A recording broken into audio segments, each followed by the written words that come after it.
Welcome to our lesson on independent events in statistics and probability. In this video, we will explore the concept where one event does not affect another. This is a fundamental principle that helps us understand how chance works in the real world. So, what exactly are independent events? Simply put, two events are independent if the outcome of the first event does not influence the outcome of the second event. They are completely separate. The result of one has absolutely no connection to the result of the other. Let us look at the classic example, flipping a coin.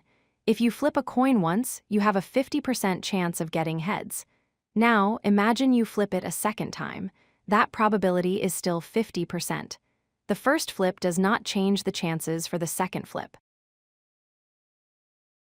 This leads us to an important concept often called the gambler's fallacy.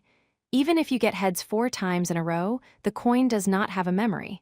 It does not owe you a tails. The probability of the next flip is still exactly 50-50. The past does not matter. Another great example is rolling a die. If you roll a 6, that is lucky. But if you pick up the die and roll it again, the universe does not make it harder to roll a 6 again. Every single roll is a fresh start with the same 1 in 6 probability. Mathematically, we can calculate the probability of two independent events happening together using the multiplication rule. The formula is: the probability of A and B equals the probability of A multiplied by the probability of B. Let us try a calculation. What is the probability of flipping heads and rolling a 6? The probability of heads is 1/2.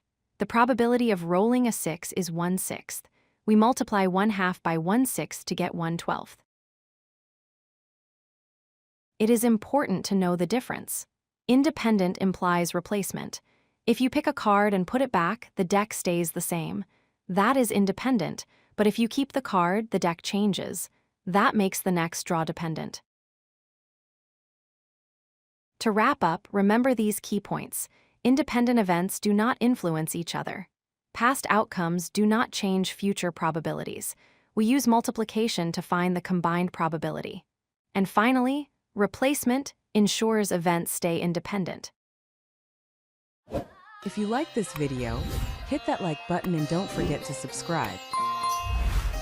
Visit codelucky.com for more such useful content.